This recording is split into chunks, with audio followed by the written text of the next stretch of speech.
Então vamos lá, oremos. Pai eterno que está nas alturas, santo é o teu nome. Humildemente nós pedimos perdão pelos nossos pecados, mas que nesse momento o Senhor se faça presente neste lugar. Também na casa de cada um que está estudando. Que teu Santo Espírito possa agora estar conosco e que nós possamos ouvir a tua palavra. Abrir a tua palavra e que ela possa falar ao nosso coração. Humildemente nós pedimos e agradecemos em teu nome. Amém. Muito bem. Então deixa eu fazer o compartilhamento da tela aqui. Tananã, tananã, tananã. Muito bem. Então, nós vamos falar sobre fidelidade. Este é um tema muito, muito, muito importante, mas muito, muito, muito mal estudado. Infelizmente, muito mal estudado pelas pessoas que deveriam, teoricamente, trazer esse tema de forma mais, vamos dizer assim, justa. Mais justa, tá? Mas vamos lá, vamos estudar ele de novo, de acordo com o que a Bíblia diz, com o que a Bíblia fala. Né? A vida e tudo que contém nesse mundo pertence a Deus. Aqui somos somente passageiros. Como diz um pensamento judaico, é egoísmo pensar somente em nós próprios, como centro do mundo e construir um mundo fechado que nos isola das oportunidades que a vida pode oferecer. Então, toda vez que eu crio um mundo, né, egocêntrico, e ego vem de ego, que vem de eu, cêntrico, centro. Então, eu como centro do mundo, eu como as coisa mais importante do planeta, né? Ai, Léo, você está dizendo que eu não devo me amar, que eu não devo gostar de mim mesmo. Não, ninguém está dizendo isso. Mas eu tenho que saber que eu não sou o mais importante de tudo. Né? E aí eu posso ter muito valor, eu devo ter muito valor, mas eu não sou o mais importante de tudo. Né? Então, por quê? Porque eu faço parte de um todo. O todo também tem a importância. E eu faço parte dele. Então, eu também sou importante. Então, vamos lá. O universo é propriedade de quem? Salmo 24:1. Vai lá, João. Salmo 24:1. A Renata já pega Colossenses 1,16 e o Marcos pega aí Salmo 145, 15 e 16. 145, 15 e 16, tá? Então vamos começar com Salmo 24:1. O que diz aí?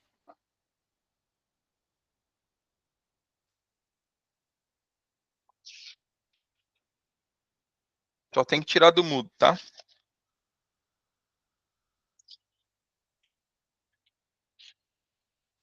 Salmo 24:1. Calma aí que agora eu demorei pra achar, viu? Tem problema, Salmo Me fica bem no meio perdi. da Bíblia ali. Bem na Não, meiuca. 689. 24:1.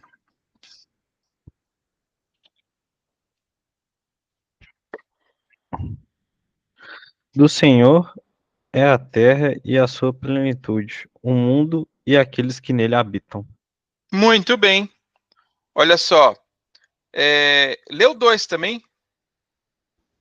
Porque ele afundou sobre os mares e afirmou sobre os rios.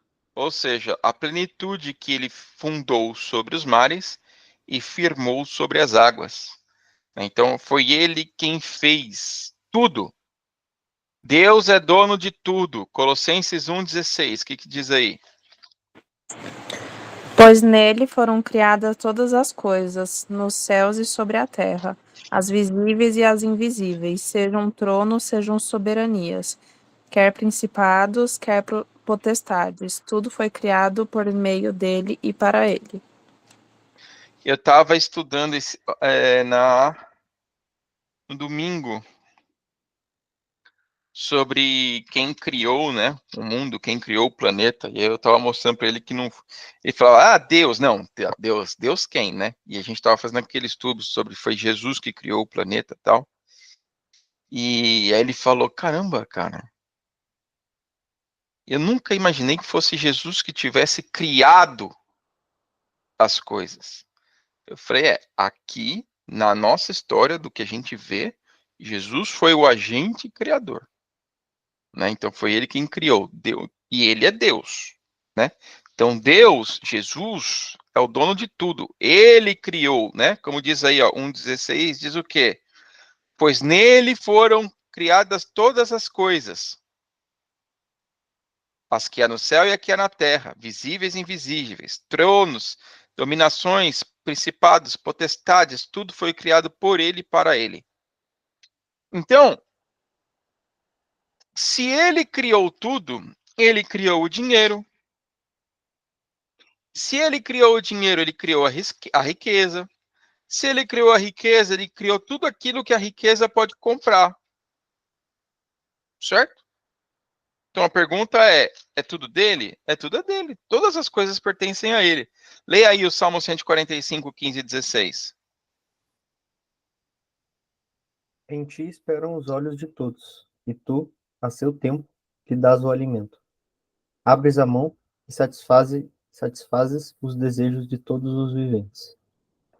Muito bem. Então, olha só. Se a gente está falando que ele é quem dá o alimento, ele quem mantém a vida, ele quem nos dá a possibilidade de continuarmos vivos, ele não só é dono de tudo, como ele também nos mantém vivos. Senhores, então eu quero que vocês realmente parem para pensar o seguinte: o dinheiro que você faz quando você trabalha, você só faz porque você tem saúde para trabalhar, certo? É água com gás. É ruim, mas eu tô tentando tomar isso em vez de ficar tomando refrigerante. Tem gosto de água com gás. Enfim.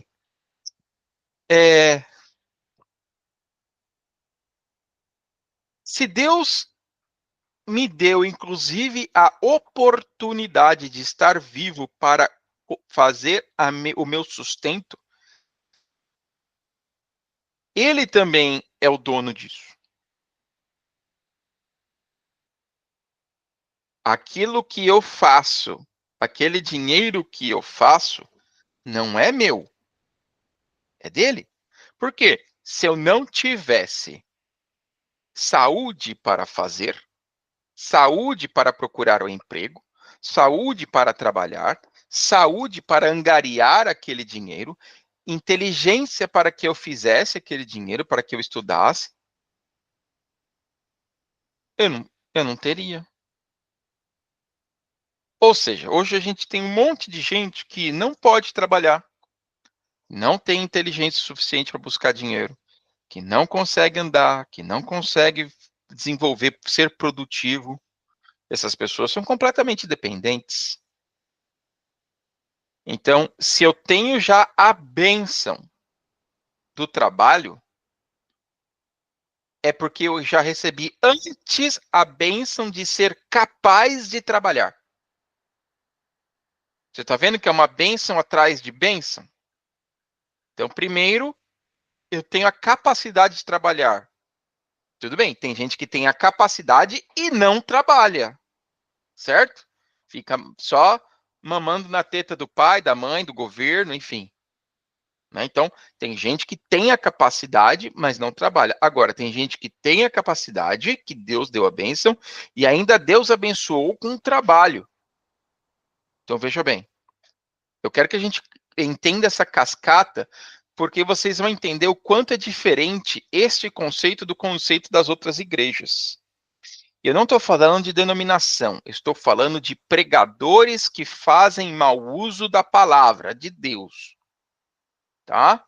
Então, como diz aqui, ó, graças a quem nós obtemos os nossos bens. Lê aí, Marcos. Deuteronômio 8, 17, 18. Deuteronômio 8, Gênesis, Êxodo, Levítico, Número, Deuteronômio 8, 17, 18. Portanto, não pensem, a minha força e o poder do meu braço me conseguiram estas riquezas.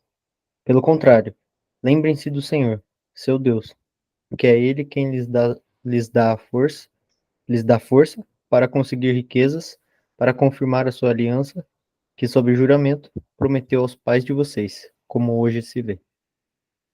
Muito bem. Olha só o que a Bíblia diz aqui, ó. Não coloca no seu coração, fui eu que consegui, ó, bati no peito, graças a mim, né? Tem aquela entrevista do Snoop Dogg, já viu aquela entrevista do Snoop Dogg? Primeiro eu quero agradecer a mim. E em segundo lugar, a mim, porque acreditou em mim. E em terceiro lugar, a mim. Né? Ele só se agradece. Como se ele fosse o único, né, responsável por ele ter o que ele tem hoje. Só que imagine que por algum motivo Deus tivesse tirado a voz dele. Ou por algum motivo ele, né, perdesse a consciência e ficasse numa cama. O quanto que ele é o responsável, então, pelo sucesso dele. Né? Então diz aqui, ó, é Deus quem nos dá força e sabedoria para adquirirmos as riquezas que nós temos. E veja bem, eu não estou dizendo aqui de riqueza, não é só riqueza além do que, não é só riqueza além do que as outras pessoas têm. Às vezes a riqueza que eu tenho, ela não é só material, mas eu posso estar trabalhando num lugar que é muito legal, que eu gosto de fazer, algo que eu gosto de fazer, isso para mim é muito valioso. Então, o próprio trabalho bem desenvolvido, o próprio trabalho bem feito, o próprio lugar, o ambiente, ele pode ser uma riqueza para mim. Uma coisa que eu aprendi do meu pai, claro que isso me colocou em algumas ciladas em algum momento, mas hoje eu entendo por que ele falou isso. Mas meu pai falava assim para mim, meu pai me chamava de Bruno, falava, Bruno, primeiro o trabalho, depois o dinheiro. É mais importante ter um trabalho do que ter um dinheiro. E isso eu aprendi, porque eu aprendi que primeiro vem o trabalho, entende? Agora, algumas pessoas, elas trabalham só pelo dinheiro. Então, ela já quer ganhar. Ou quando ela ganha, ela descarta o trabalho. Só que primeiro é o trabalho. Porque o trabalho também é uma bênção. Né? O fato de eu poder trabalhar, eu posso usar aquele trabalho para honrar a Deus, para construir uma sociedade melhor, para construir uma família melhor. Então, assim, Deus é que me dá força e sabedoria para continuar o trabalho. Então, tudo que eu possuo vindo do trabalho é dele. E aqui a Bíblia traz um conceito de mordomo. E existe um conceito errado no Brasil sobre a palavra mordomo, tá?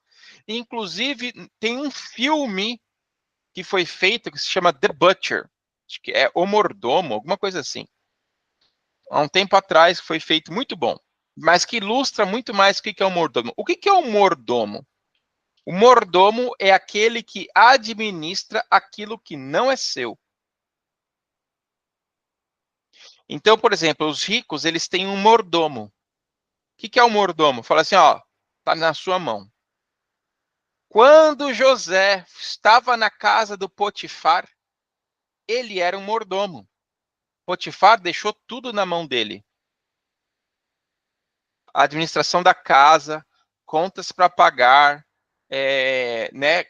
funcionários a administrar, contratar, demitir, andamento, mantimento, todo o andamento do palácio onde ele vivia, onde ele estava, era o José que cuidava, ele era o mordomo.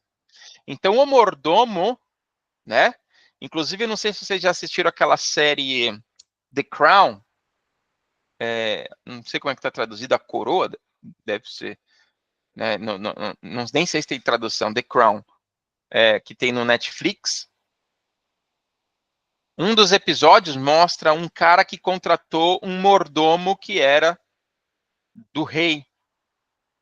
E esse mordomo ensina este cara rico tudo que ele precisa saber para ser uma pessoa rica dentro da sociedade, da alta sociedade britânica. Então, existe um conceito errado de que mordomo é um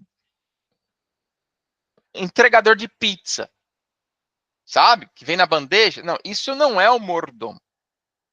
Mordomo é aquele que administra aquilo que não é teu. Então, quando a Bíblia fala que nós somos mordomos, ela está dizendo o quê? Deus está te dando algo e você administra isso. Depois, Deus vai cuidar de vai perguntar como é que você administrou aquilo que foi dado na sua mão. Se foi dado pouco, você administrou como? Se foi dado muito, você administrou como? Inclusive, existe uma parábola sobre isso. Fala aí, Marcos.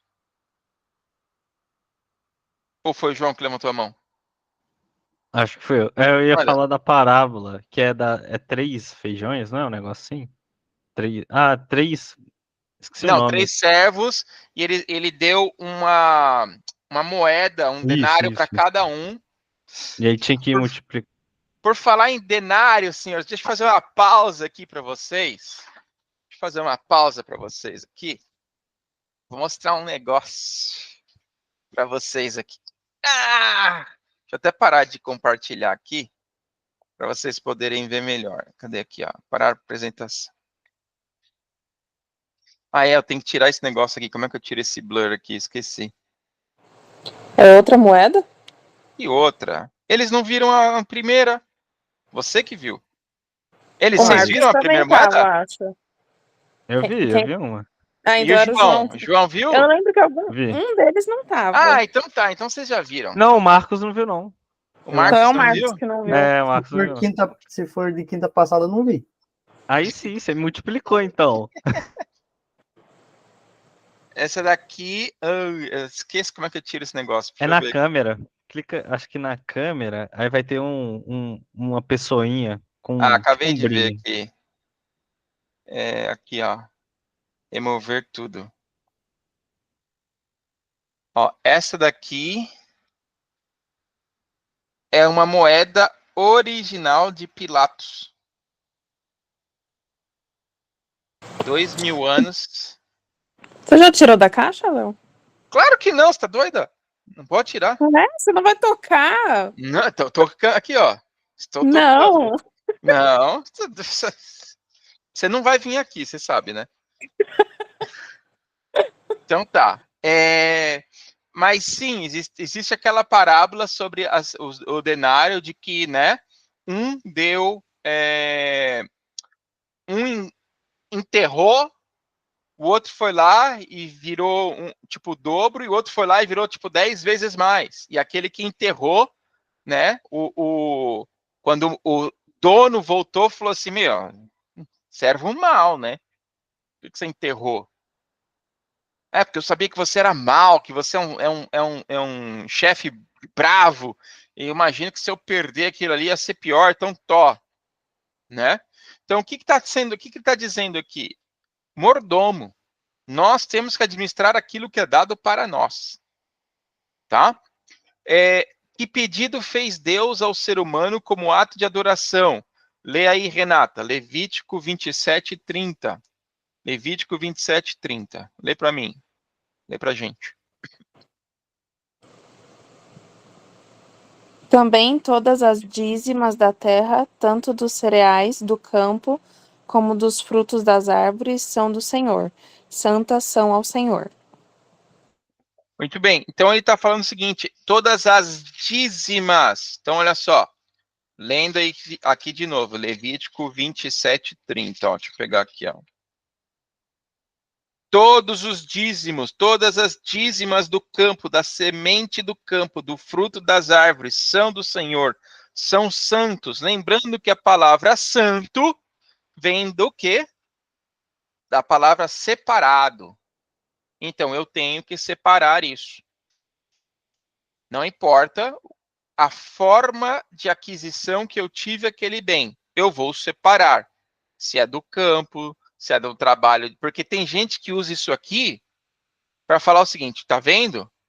Só tenho que separar o dízimo se eu tirar frutas ou colher frutos ou das árvores. Se eu trabalho no escritório, eu não preciso, porque não está escrito na Bíblia. Bom, é importante a gente entender que a Bíblia foi escrita ali em Levíticos, né? Dificilmente alguém trabalhava no Rocha Verá, né? Na Paulista. Então, está sendo ali falado sobre para uma população que era 99,9% agrícola, estava falando sobre isso, tá? Então, olha só, de novo, eu vou pegar aqui agora o Bible Hub para a gente ver esta palavra aqui, ó, no original, Bible Hub. Eu vou pegar aqui, ó. Eita.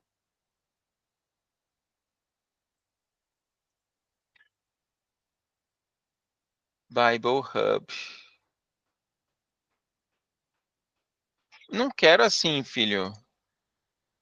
Me traz o normal, por favor. Isso. Aí vou pegar aqui, ó, Levíticos 27. Vamos pegar o original lá. Vamos pegar lá o original.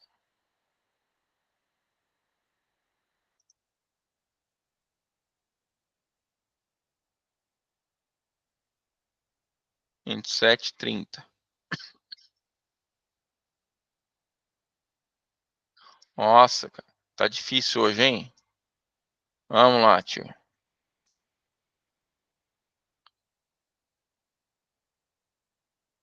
Olha só.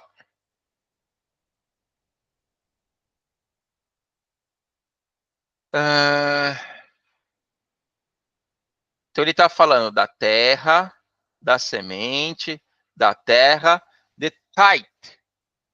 Ó, the tithe, maçã. O que é isso? Olha só, masculino, 10ª parte. Tá? Então, maçã é a 10ª parte. Ele está falando aqui, ó. Então, o dízimo, aquilo que é de Deus, pode ser o que eu quiser? Não. O dízimo é a 10ª parte. Esse é o tithe.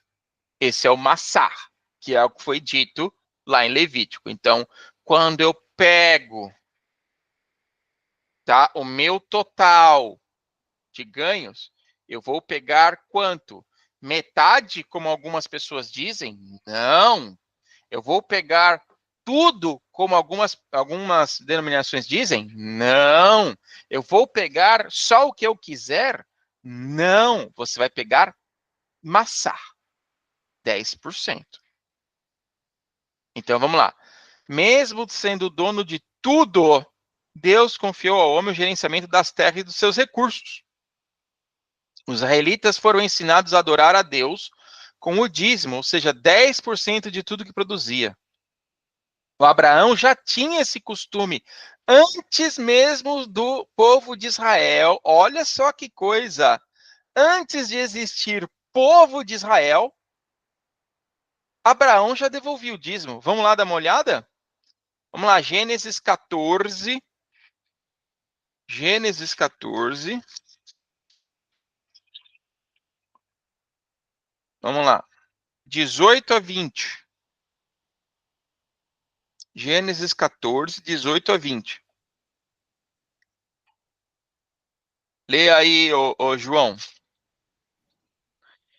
E Melquisedeque, rei de Salém, trouxe pão e vinho, e era este sacerdote do Deus Altíssimo. E abençoou e disse: Bendito seja Abraão do Deus Altíssimo, o possuidor dos céus e da terra. E bendito seja o Deus Altíssimo, que entregou os teus inimigos nas tuas mãos, e deu-lhe o dízimo de tudo. Muito bem. Abraão deu-lhe o dízimo de tudo. O que aconteceu aqui, só para você saber? Abraão tinha acabado de ganhar uma guerra, tá? Abraão tinha acabado de ganhar uma guerra. E ele não quis os espólios. Ele não quis porque ele foi lá e libertou um povo inteiro, uma nação inteira, tá? O rei de Sodoma lá, enfim, ele salvou e falou, tudo isso aqui. Ele falou, não, eu não quero tudo isso aí não. Vou pegar só aquilo que é meu, quero levar o meu sobrinho e vambora. Aí, aquilo que ele pegou, ele foi lá e foi devolver o dízimo. Para quem? Para Melquisedeque, que era um sacerdote. Existem algumas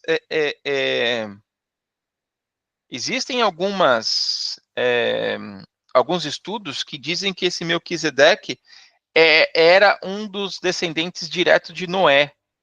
Mas eu não vou entrar nessa parte da genealogia agora. Agora, uma coisa que eu queria trazer para vocês de curiosidade. Ele era rei da onde? Salém? Salém. Ele era rei de Salém. Salém, na região ali. Abraão, ele foi até lá, em Salém, para entregar aquilo ali. Esta cidade de Salém, ela foi posteriormente conquistada por um povo e ela pegou esta cidade de Salém e dividiu ela. Foram os jebuseus que dominaram essa cidade e continuou. Existe uma cidade tipo com dois nomes: cidade de Salém e cidade de Jebus. Depois, quando foi dominado de novo pelo povo, né, de Israel, ficou Jebus Salém, que hoje nós conhecemos como Jerusalém. Ó, antigo isso aqui, hein? Antigo, lá de Gênesis. Então, Abraão aqui foi lá na cidade de Jerusalém para poder entregar, tá? Mas ele foi lá, veja bem, não existia povo de Israel, porque o povo de Israel veio de Abraão. Não existia 10 mandamentos, não existia rei do Egito, né? Quer dizer, Egito já existia, mas não existia ainda o povo saindo dominado no Egito. Então, tudo que ele fez não tem nada a ver com as ordenanças que foram feitas especificamente para Israel. Então, por que ele fazia isso? Porque ele já sabia que era uma ordenança divina. Mas onde que está escrito isso? Até aqui, até essa parte de Gênesis, você não tem uma lei dizendo que você tem que devolver o dízimo. Mas ele sabia, porque senão ele não teria feito. Então Deus já tinha falado isso para ele. Da mesma forma que em nenhum momento até o primeiro sacrifício lá de Caim e Abel, não diz que Deus falou que tinha que matar um cordeirinho para sacrificar para perdoar os pecados. Mas por que Abel fez isso? Porque Deus falou que tinha que fazer. Senão ele não teria feito. Deus não teria ficado bravo com Caim. Deus não teria falado, para de manhã, que se você fizesse o que eu falei, eu não ia estar bravo com você agora. Né? Então é importante a gente entender o quê? A mesma forma, embora não esteja aqui citado, antes Deus já tinha falado sobre o dízimo.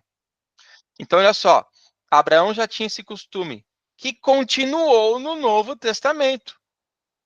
Ah, Jesus veio para acabar com essa história do dízimo. Será? Pega aí, ô Marcos, Mateus 23, 23. Renata, pega aí, Hebreus 7:2. Mateus 23, 23 e Hebreus 7:2.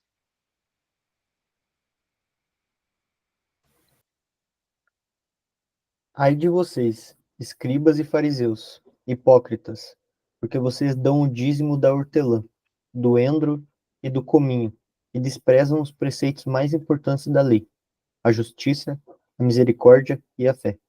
Mas vocês deviam fazer estas coisas sem omitir aquelas. Muito bem. Primeiro ponto importante aqui.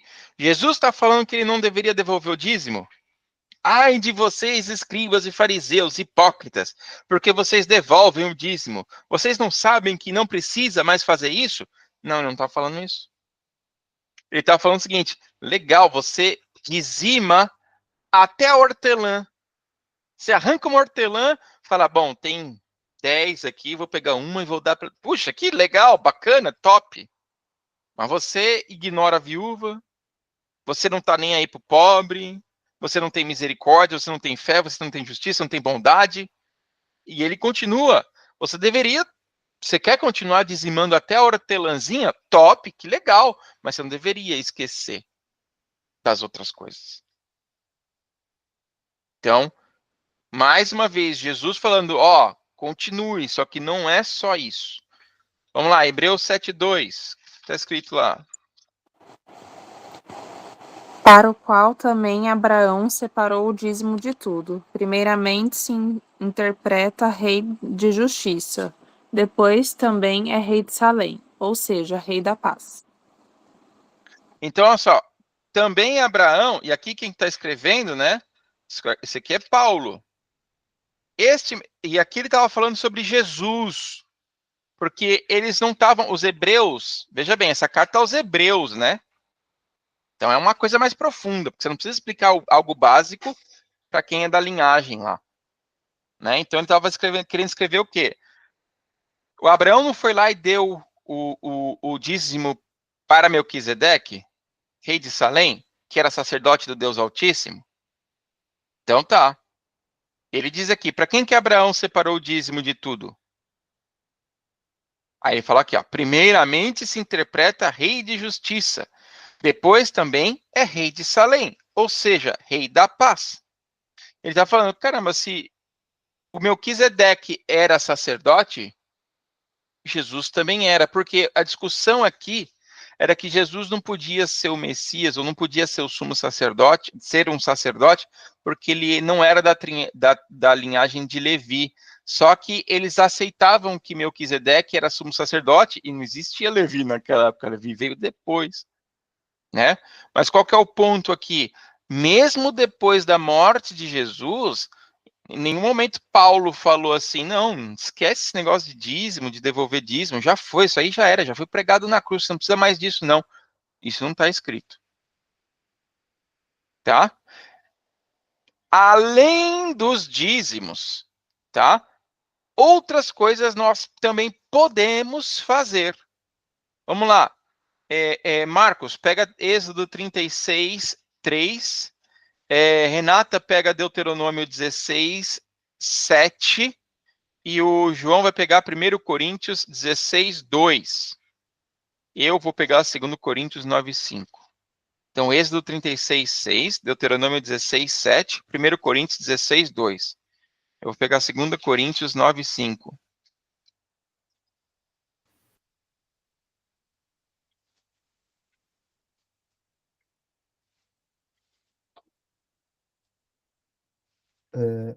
Estes receberam de Moisés todas as ofertas que os filhos de Israel haviam trazido para a obra do serviço do santuário, para fazê-la.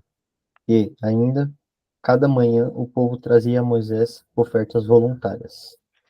Olha só, uma coisa que é importante aqui, falar que eles iam construir o templo, né, o tabernáculo, e aí Moisés falou assim, tragam ofertas para a gente poder fazer o tabernáculo. E o povo trazia ofertas toda manhã, né, diz aí, esses receberam de Moisés toda a oferta alcançada. olha só que coisa importante, o quanto isso difere, infelizmente, de algumas denominações aí, ó. Quando você vai no verso 4, diz o seguinte, ó: então vieram todos os sábios que faziam toda a obra do santuário, cada um segundo a obra que fazia. Então, primeira coisa, isso aqui, esse dinheiro, essas ofertas que eles traziam, não era para Moisés, não era para o pastor, é para pagar a obra das pessoas que iam trabalhar lá. E o mais importante, verso 5. Estes disseram a Moisés: o povo traz muito mais do que necessário para o serviço da obra que o Senhor ordenou que fizesse. Então Moisés deu uma ordem e proclamou por todo o arraial: nenhum homem, nenhuma mulher faça mais obra alguma para oferta alçada ao santuário. Assim o povo foi proibido de trazer mais ofertas.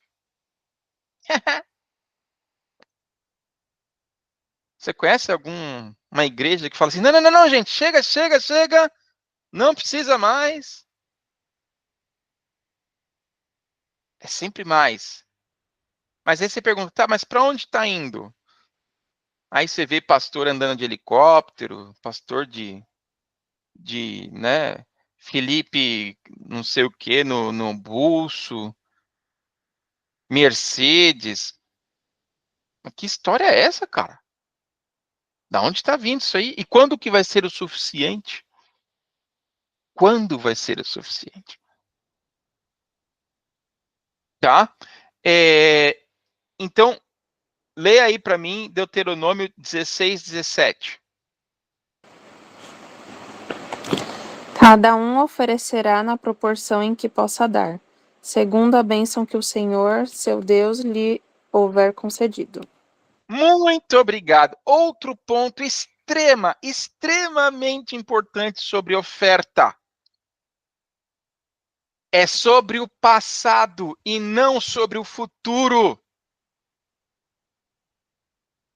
Ah, meus queridos. Então diz aqui, ó, vamos ler de novo? Aqui, ó, cada um dará segundo as suas posses, segundo a bênção que o Senhor, seu Deus, já lhe tem concedido. A oferta não é para receber mais coisas de Deus. A oferta não é para que Deus ouça o seu clamor. A oferta não é para que Deus te abra as bênçãos e derrame para você. Não, é sobre aquilo que já aconteceu. Oferta é sobre o passado, não para o futuro. Sabe o que isso quer dizer? Isso quer dizer o seguinte, outro ponto importante, de acordo com as suas posses. Você pode dar uma moeda, dê uma moeda. Você pode dar 25 mil moedas, dê 25 mil moedas. Mas não é para você dar as 25 mil moedas e ficar sem nada. A igreja, Deus não falou isso. É de acordo com a sua posse. Ou seja, olha, eu vou dar isso aqui para Deus. Que legal. Vai te fazer falta? Vai muito, porque é tudo que eu tenho. Não precisa. Você não precisa. Tanto é a história da viúva. A história da viúva que foi lá e colocou as duas moedinhas, que eu tenho, inclusive, acho que o Google me ouviu eu falando disso, ele me mostrou uma moedinha daquelas. Aí eu falei com a Raquel, ela falou que ela ia se desquitar se eu comprasse aquela moeda também. Enfim, eu tô avaliando se é melhor a moeda ou o desquite. Tô brincando, pessoal. Mas, enfim. Mas qual que é o ponto? Né? As pessoas iam lá, colocavam no gasofilácio lá um monte de moeda, fazia aquele barulho, blá, blá, blá, blá, blá, blá, blá, aquele monte de moeda. Falei, caramba, nossa, esse cara é bom de coração. Aí foi lá uma mulherzinha, colocou duas moedinhas, falou assim, ó, ela deu mais que todo mundo. Mas como se ela colocou duas moedas de 10 centavos? É, porque isso era tudo que ela tinha. Ou seja, ela deu tudo. Aquele cara que depositou 25 mil moedas, ele tinha 30 milhões de moedas. 25 mil moedas não é nada, cara. Nada. Mas Jesus estava estimulando as pessoas a dar tudo? Não. Ele estava mostrando o quê? Independente do quanto você dá. Independente do quanto você dá. Ele tem que ser medido de acordo com as suas posses. Das bênçãos que Deus te deu. Não para você alcançar algo no futuro, mas por aquilo que ele já fez por você. E isso é completamente diferente da maioria das igrejas hoje. E eu não quero falar de denominações aqui, mas infelizmente as pessoas dizem que você tem que dar algo para Deus para que ele te abençoe. Só que você vem na Bíblia e a Bíblia diz que é para você dar algo para Deus daquilo que você já recebeu. Senhor, estou desempregado. Você vai numa igreja qualquer e ela fala, se você está desempregado e você tem um carro, dê o seu carro agora, porque Deus vai abrir o melhor emprego, você vai ganhar 10 vezes mais. Mas onde está isso na Bíblia? Não está falando isso. Ela diz que nós temos que dar o dízimo, fim, dízimo é dízimo. Daquilo que eu ganho, 10% é de Deus, eu não vou nem tocar. Agora, se eu quiser voluntariamente dar uma oferta, eu dou daquilo das minhas posses de que Deus já me deu e não querendo algo no futuro. Vamos ler aí, 1 Coríntios 16, 2. O que diz aí? No primeiro dia da semana, cada um de vós ponha de parte o que puder ajuntar, conforme a sua prosperidade, para que se não façam as coletas quando eu chegar. De acordo com a sua posteridade. Ele falou, ó, já deixa separado, de acordo com a sua possibilidade, não tem problema. Já deixa separado. Né? Então, assim, é importante a gente entender que a ideia aqui era, cara, é de Deus, então não toca, deixa lá separadinho. Se você quiser dar a oferta, você dá, né? Mas aí diz aqui, ó, enquanto o dízimo aponta para a nossa fidelidade a Deus, as ofertas revelam a nossa gratidão frente àquilo que ele já fez. Então, olha só, uma coisa, outra coisa, outra coisa. Uma coisa é fidelidade. O que é fidelidade? Deus falou que eu não posso pegar os 10% que é dele. Fim. Você está sendo fiel ou não? Isso é fiel. Pego ou não pego? Né? Então, isso é fidelidade. Agora, se eu quiser dar algo a mais, pode ser 1 centavo a mais. Não importa. É de acordo com a minha possibilidade.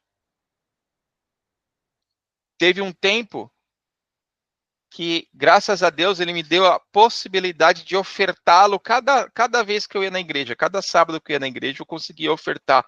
Eu tinha tido um pacto que era o seguinte, olha, quando eu chegar na igreja, o que tiver na carteira, eu vou dar. Dificilmente a gente anda com dinheiro na carteira, né? Mas, às vezes, já sacava para pegar um negócio, pagar uma coisa, aquilo lá eu colocava de oferta. Sabia que eu nunca fiquei pobre, cara? Nunca fiquei pobre. E eu não estou dizendo isso para me gabar, não é isso. Mas por anos e anos eu mesmo tive esse problema porque eu não devolvi o dízimo. E eu era da igreja. Mas por muito tempo eu não devolvi o dízimo. Porque ficava sempre aquela história, não, vai faltar, cara. Não, isso aqui eu preciso pagar conta. Não, isso aqui sempre tinha um problema, sempre tinha uma dificuldade, sempre quebrava alguma coisa, eu sempre tinha. Cara, era infinito. Infinito. Até que chegou um belo dia que eu falei assim, cara, já que eu já tô ferrado, eu vou devolver.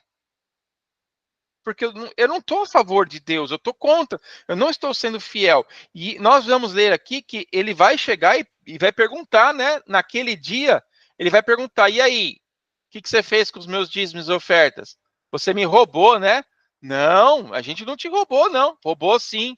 Me roubou nos dízimos e nas ofertas. Olha aí, ó. Quer ver, ó? Opa, pega aí, ó. Malaquias. Vamos lá em Malaquias.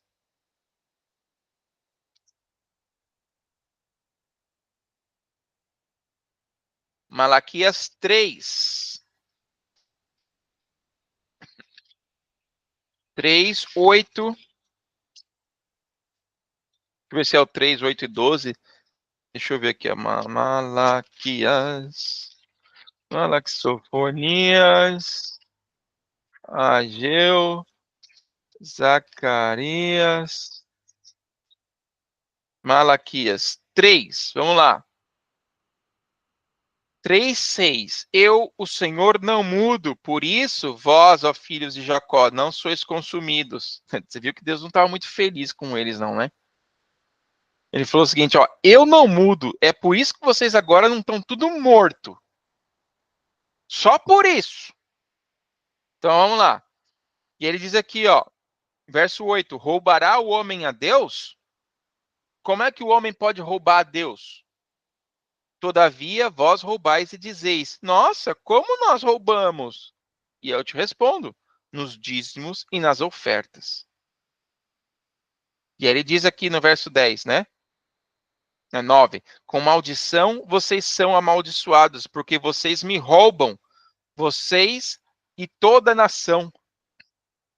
Ou seja, o fato de eu não estar tendo dinheiro nunca na minha vida também, talvez pudesse ser justamente porque eu não estava sendo fiel.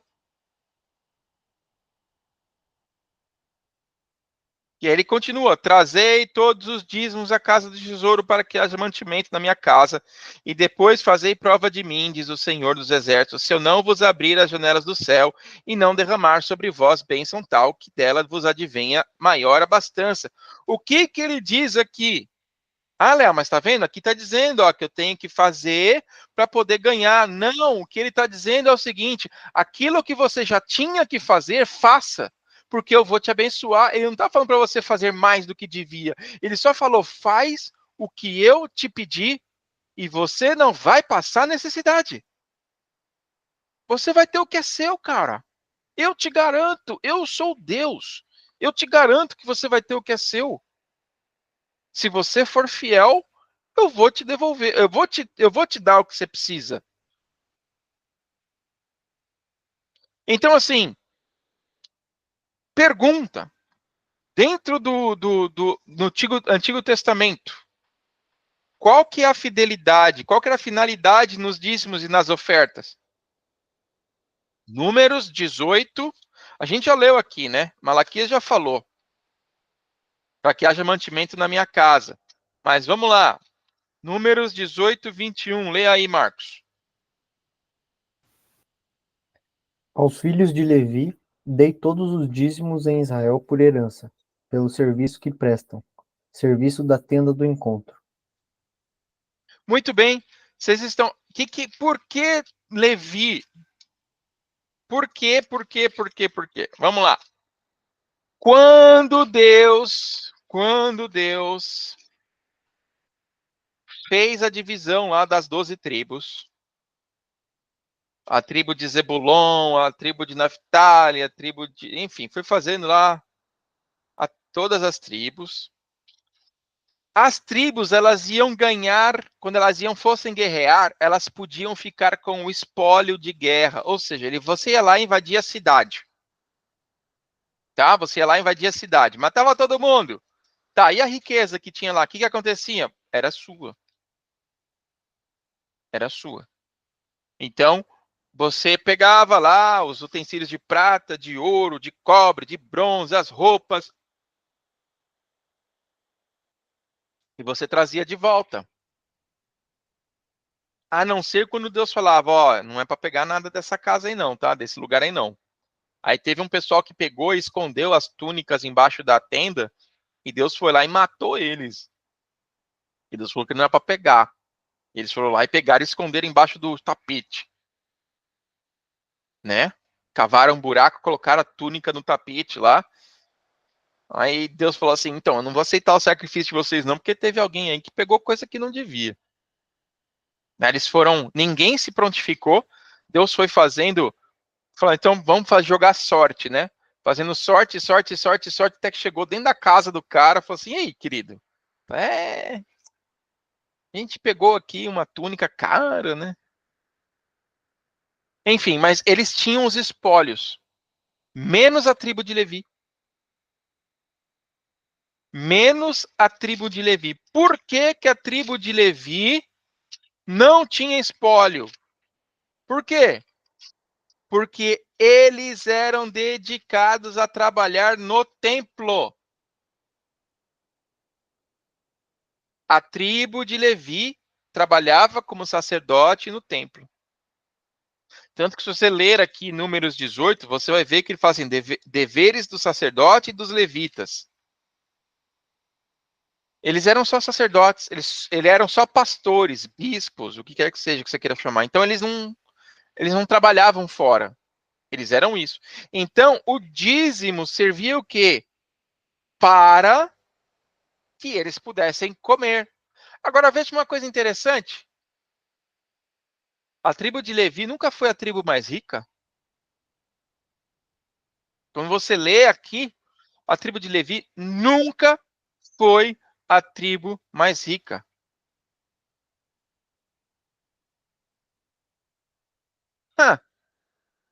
Que coisa, não? Por quê? Porque eles viviam dos dízimos das pessoas. Tudo bem. Mas eles não tinham muito dinheiro. Ou seja, a finalidade no Antigo Testamento era destinada à manutenção da tribo de Levi. Os levitas eram os líderes espirituais responsáveis pelo serviço do santuário. No Novo Testamento, o dízimo era empregado para manter os pregadores do evangelho. Ou seja, qual que é o objetivo? Se você leva até a igreja o dízimo, a igreja pega aquilo ali, paga a manutenção da igreja, a luz, a água, a internet, o IPTU, paga o pastor, paga as outras pessoas, e a sobra que aquilo tem, eles pegam aquilo e repartem para fazer benfeitorias, ajudar pessoas que estão em necessidade, ajudar pessoas, famílias que estão sem abrigo, né? Existe, por exemplo, em várias denominações, inclusive na Adventista, que é a ADRA, que é um braço completamente social. Então, teve um desastre lá no sul agora, da enchente, eles estavam lá com água, com barraca, com comida, com coisa. Então, esse é o objetivo. Ninguém disse que era para enriquecer, que as pessoas fossem para ficar ricas com dízimos e ofertas. A Bíblia não diz isso. E aí, no Novo Testamento, inclusive, Paulo pegava as ofertas e levava para os apóstolos, mas ele não ficava com as ofertas. Sabia disso? Ele mesmo trabalhava. Sabe como é que ele trabalhava? Ele fazia tendas. Costurava tenda e vendia tenda. Ou seja, ele era um pregador, mas ele não ficava com dinheiro. Ele falou, não, pega isso aqui, coloca lá na igreja, os apóstolos vão fazer o que eles têm que fazer, eu vou fazer meu trabalhinho, vou continuar trabalhando, vou continuar pregando, vou pagar minhas passagens para poder ir pregar, para ir para Roma, para ir para não sei aonde. É isso. Então, o dízimo era para empregado para poder pagar os pregadores do evangelho. Inclusive, teve aquela situação de Ananias e Safira. Lá em Atos. Vamos lá para Atos. Nessa que o pessoal trazia dinheiro, teve aquela situação de Ananias e Safira. Atos 5. As pessoas, olha só, quando você vem no Atos 4, do 32 ao 37, você vê justamente isso que as pessoas trazendo dinheiro para os apóstolos e eles repartindo com as pessoas para que todo mundo tivesse rico. Não, para que ninguém passasse fome. É diferente. viúvas, pessoas que seguiam. Por quê? Daquele grupo de gente que seguia os apóstolos, que seguia Cristo, alguns foram mortos. Alguns homens, por pregarem, foram mortos. Inclusive, por exemplo, Estevão. E aí, o que a gente faz com a mulher que está aqui, com o filho que está aqui? Vamos deixar, mas vai, agora seu esposo morreu, sinto muito. Em nome de Jesus, ele vai para o céu. Tá, mas e aí? A mulher vai comer como? Os filhos vão comer como? Então, estava acontecendo isso na igreja. Então, os apóstolos, o que eles estavam fazendo? Eles estavam pegando esse dinheiro que era arrecadado dos dízimos e fazendo essa administração. Então, é isso que você está vendo do verso 32 ao 37. Só para você entender o capítulo 5. Então, muitas pessoas vinham trazer ofertas também. E algumas pessoas tocadas pelo Espírito, elas estavam vendendo propriedades e dando de ofertas. Gente, eu quero muito que vocês prestem atenção no que vai ser dito aqui, porque isso é muito, muito importante. Vamos lá, verso 1, capítulo 5, verso 1, diz o seguinte: Ora, certo homem chamado Ananias, com Safira, a sua mulher, vendeu uma propriedade. Ok? Então, até aqui é um relato. Não é um pedido, é um relato. Tá? Reteve parte do preço. E sabendo também a sua mulher, levou o resto e depositou aos pés dos apóstolos. Qual que é o problema aqui? O problema aqui é que as pessoas estavam vendendo a propriedade e dando dinheiro para eles. E eles pegaram a propriedade, reteram uma parte e foram lá e entregaram como se fosse todo o dinheiro do terreno. Você vendeu o terreno por 100. Você ficou com 5. Aqui diz que é 1/3, né? Isso? Aqui a parte do preço. E reteve parte do preço, sabendo sua mulher. Não diz. Tá. Vamos lá. Você vendeu por 100. Você pegou 50, levou para os apóstolos e falou assim: olha, tá aqui todo o dinheiro, assim como todo mundo está fazendo, também está aqui, ó, todo o dinheiro da minha propriedade. Está aqui, ó, estou dando aos seus pés, Pedro, para a obra do evangelho. E aí Pedro chegou para ele e falou assim: Ananias, deixa eu te perguntar uma coisa. Por que Satanás encheu o teu coração para que você mentisse contra o Espírito Santo, retendo parte da sua propriedade? Agora, olha essa continuação aqui, ó. Guardando-a não ficava para ti, e vendida não estava em teu poder? O que ele falou? Cara, por que você vai mentir? O negócio é seu. Você dá o que você quiser.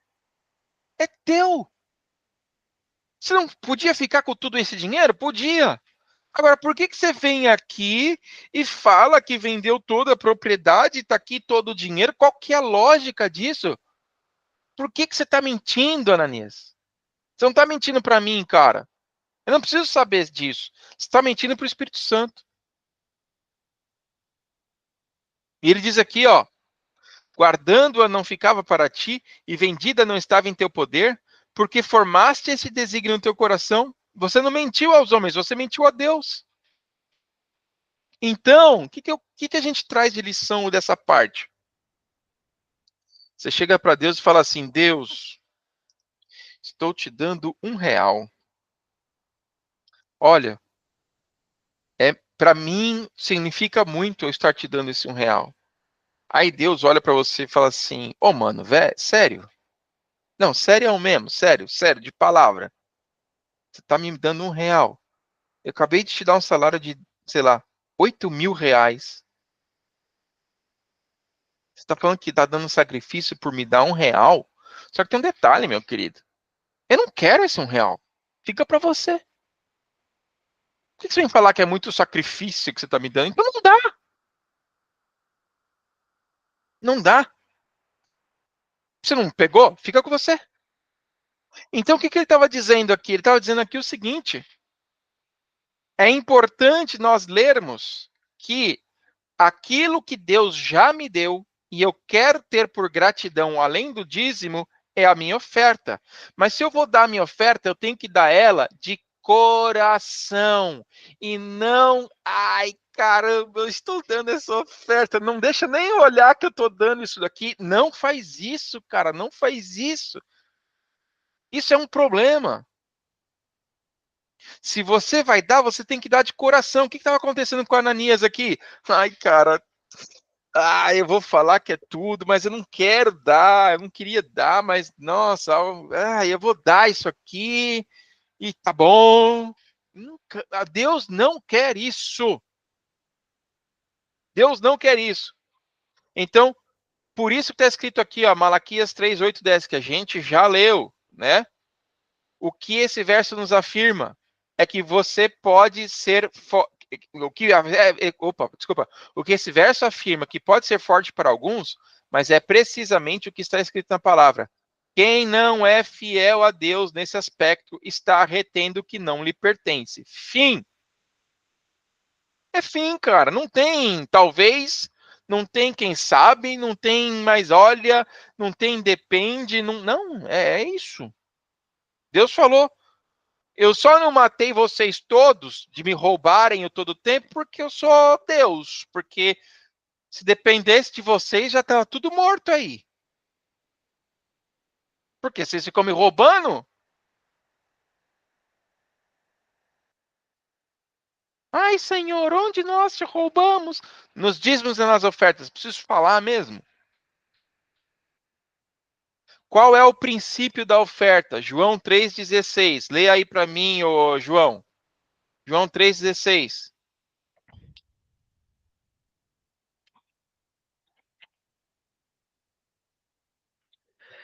Porque Deus amou o mundo de tal maneira que deu seu Filho unigênito para que todo aquele que nele crê não pereça, mas tenha a vida eterna. Muito bem. Ou seja, Deus já me deu, né? Ó, aqui, ó. A oferta faz parte da adoração, porque enquanto dizimar representa que eu aceito Deus como Criador, a oferta reconhece o grande sacrifício que Deus realizou por nós. Ou seja, aquilo que ele já fez, aquilo que eu já ganhei. Agora, eu posso dar isso com dor no coração? Pega aí 2 Coríntios 9, 7, ô Marcos. 2 Coríntios 9, 7, o que diz aí? Segunda carta aos Coríntios 9, 7. Cada um contribua segundo tiver proposto no coração, não com tristeza ou por necessidade, porque Deus ama quem dá com alegria. Deus ama quem dá com alegria. Caramba, você vai devolver o dízimo, vai ficar com bico de pato? Na boa, fica para você essa porcaria aí. Você acha que Deus precisa disso? Você acha mesmo que Deus precisa disso? Deus não precisa disso. Ele é dono de tudo. Já que não é para dar, então não vou. Tudo bem. Vai chegar uma hora que Deus vai falar para você, então, você estava me roubando, né? Mas se não era para dar com alegria, não era para dar, tudo bem, mas você continuou me roubando. Então, assim, é importante nós entendermos que nós já vemos aqui em vários exemplos. Se o dízimo é 10% da nossa renda, quanto que deve ser a minha oferta? A minha oferta é o que eu quiser. É o que eu me sentir tocado. É aquilo que eu quero dar para Deus. Eu já fiz várias vezes pacto com Deus. Falei, Deus, se isso acontecer, eu vou te devolver uma oferta de gratidão. E aconteceu e eu devolvi a oferta. Mas veja bem, é por passado. Eu não vou dar a oferta porque esperando para que Deus me ouça. É pelo passado. Deus fez e eu estou aqui devolvendo aquilo que eu fiz com ele, né? Então, nós já lemos aí primeiro, acho que nós já lemos tudo isso aqui, mas vamos ver de novo, né? 1 Coríntios, pega aí, Renata. 1 Coríntios 16, 2. A gente já leu Deuteronômio 16, 7. João lê Lucas. Por que ele colocou São Lucas aqui? Enfim. Lucas 12:48. Nada contra, mas... Lucas 12:48. No primeiro dia da semana, cada um de vós ponha de parte em casa conforme a sua prosperidade, e vá juntando para que se não façam coletas quando eu for. De acordo com a sua prosperidade.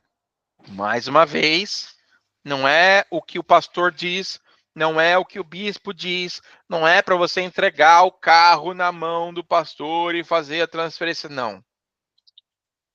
Não, não, não, não, não. É de acordo com a bênção que você já recebeu no passado. Vamos lá, Lucas 12:48, o que diz aí? Mas o que não soube e fez coisas dignas de açoites, com poucos açoites será castigado. E a qualquer que muito for dado, muito se lhe pedirá. E ao que muito se lhe confiou, muito mais lhe pedirá. Ou seja, cara, você ganhou pouquinho, vai ser perguntado se você deu um pouquinho. Você ganhou um montão, vai ser perguntado se você devolveu um montão. É de acordo com a sua possibilidade. Eu ajudei numa causa, graças a Deus, por poder ajudar na causa. Teve uma missão que o pessoal foi agora na África, lá em São Tomé e Príncipe. E o plano deles para a fidelidade é que cada membro consiga devolver 3 centavos por mês.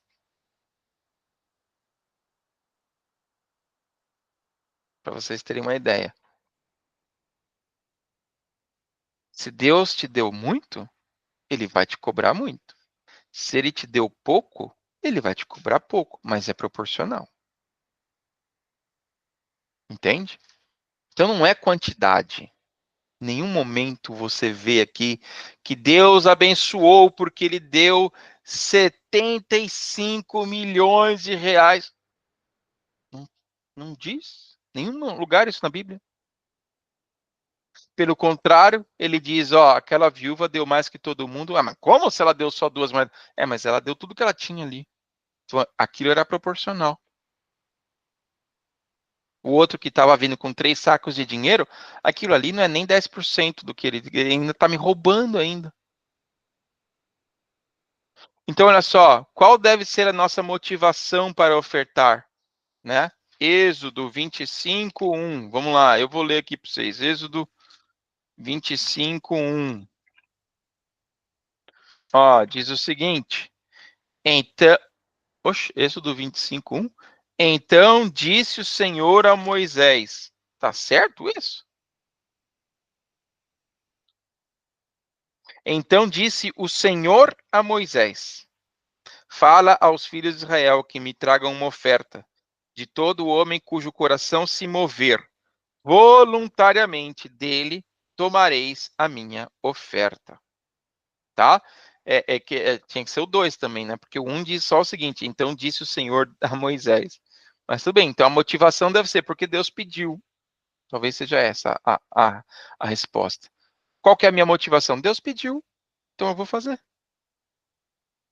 Mas o pastor, mas o bispo, mas o padre, mas... Cara, Deus pediu, eu vou devolver, fim. Mas ele está usando mal. Cara, isso não diz respeito a mim. Isso diz respeito a ele. Deus vai me cobrar se eu devolver. Isso ele vai me cobrar.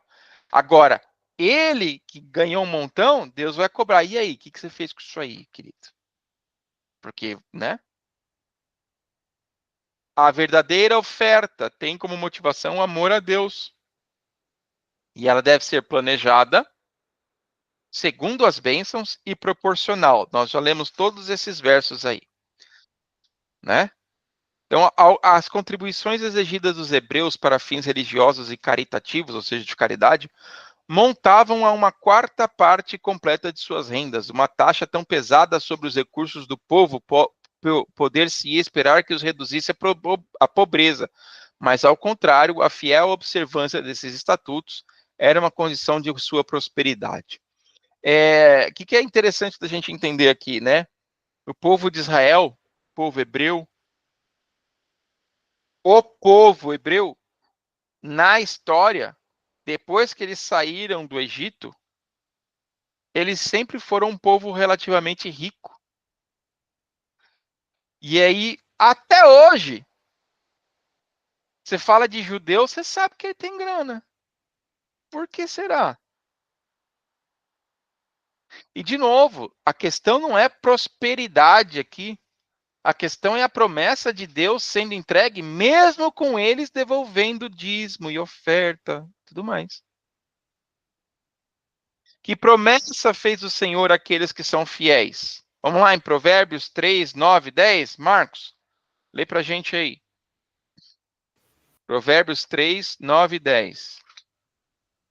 Honre o Senhor com os seus bens e com as primícias de toda a sua renda, e os seus celeiros ficarão completamente cheios, e os seus lagares transbordarão de vinho. Muito bem. Vamos lá. Honra o Senhor teu Deus com a tua fazenda e com as primícias, os inícios de toda a tua renda. Início de toda a renda. O que isso quer dizer? Inclusive, hoje é o que eu faço. Cara, caiu meu salário, né, na minha conta, automaticamente já pega 10% e já transfere. Eu não quero saber. A primeira coisa que eu vou fazer é isso. É a primícia. É o início, é o começo. A partir daí eu vou pagar minhas contas. Então, olha só. E com as primícias de toda a tua renda, então, se encherão os teus celeiros abundantemente, transbordarão de vinho de teus lagares. O que ele está querendo dizer aqui? Que eu vou ser rico? Não, cara, que não vai faltar. Seu celeiro vai ficar cheio. Você não vai ter que construir 18 celeiros. Seus lagares vão transbordar. O que é o lagar que transborda?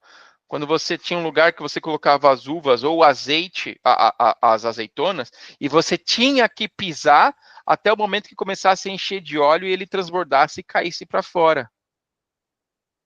Entende? Você tinha que trabalhar. Então, a ideia aqui que ele está dizendo em Provérbios é, cara, honra teu Deus com o início, não vai faltar. Ele disse, não vai faltar. Ele prometeu, cara, não vai faltar. Então, olha aqui, se honrarmos a Deus e o colocamos em primeiro lugar, contaremos sempre com seu auxílio e cuidado. Nós já lemos lá Malaquias 3:10 e o Lucas 12:31. Acho que a gente leu, mas Renata, lê para a gente aí de novo, se for o caso.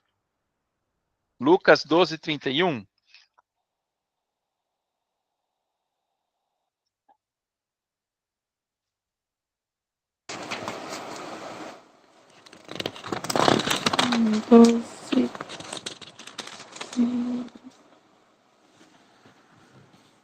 Buscai antes de tudo o seu reino, e estas coisas vos serão acrescentadas. Buscai primeiro o reino de Deus, e todas as outras coisas serão acrescentadas. Ué, isso aqui está falando o quê? Das primícias. Primeiro o que é de Deus, o resto não se preocupe. Né? E aqui está dizendo aqui, ó, lembre-se, semeie um ato e você colhe um hábito. Semeie um hábito e você colhe um caráter. Semeie um caráter e você colhe um destino. Por que ele está falando isso? Se eu tenho o hábito de não devolver, se eu tenho um ato de não devolver, vou ter o hábito de não devolver, vou ter um caráter. Léo, e agora, Léo? Cara, eu nunca fiz isso, eu não sei como é que faz. Isso é um problema? Isso é um empecilho? Não, não é um empecilho. Mas e o que aconteceu no passado? É um problema para mim? Deus vai perdoar aquilo que aconteceu antes. Porque Deus perdoa o tempo de ignorância. Né? Como já diz lá em Atos 17:30. Atos 17:30. Está escrito aqui, ó. Mas Deus, não levando em conta os tempos da ignorância, manda agora que todos os homens em todos os lugares se arrependam. Então, assim, eu não fazia ideia. Tudo bem, tá tudo certo. Tá tudo bem. Deus não vai te cobrar um centavo disso. Não é para você pagar retroativo. Não quer. Mas agora eu sei. Bom, então agora você sabe. E aí, o que você vai fazer com essa informação a partir de agora? Agora eu estudei, tá? O que você vai fazer com isso a partir de agora? Deus não quer saber do que aconteceu antes. Mas ele te deu uma luz agora. E agora, o que você vai fazer? Né? Então, perguntas para a gente terminar aqui. Ficou claro para você que Deus é proprietário de todas as coisas e Ele espera de nós, como seus mordomos, fidelidade? Você sente em seu coração que deseja derramar bênçãos sem medida sobre você? Você deseja ser fiel, devolvendo a Ele os dízimos e ofertas? Enfim. Assim a gente termina o estudo de hoje. Alguma dúvida, alguma pergunta, algum questionamento? Não? Então tá bom. Vamos orar? Santo, santo, santo. Deus, Criador do céu e da terra, mantenedor do universo, tudo é teu, Pai. A vida, os bens, o trabalho, o salário, é tudo teu, Pai. Nós humildemente queremos pedir perdão se muitas vezes nós administramos mal aquilo que o Senhor nos dá. Se nós não somos fiéis naquilo que o Senhor tem pedido. Mas, Senhor, eu peço humildemente, Senhor Deus, que a tua mão nos mova a sermos pessoas melhores, a reconhecermos que o Senhor é Deus, para que naquele dia o Senhor não fale que nós o roubemos, Pai. Por favor, esteja conosco durante essa semana, esteja conosco durante esses dias, esteja conosco durante a nossa vida, Pai, para que lembremos que o Senhor é quem tem nos dado tudo o que nós temos. Abençoe os meus amigos que estão aqui, Pai, que eles possam sentir a tua presença, o teu amor, a tua misericórdia. Humildemente nós pedimos não porque merecemos, mas em nome de Cristo Jesus. Amém. Muito bem, senhores. Muito obrigado pela atenção. Beijo para vocês. Boa noite. Tchau, boa Valeu. noite. Tchau, tchau. Falou, Tchau, boa boa noite. noite.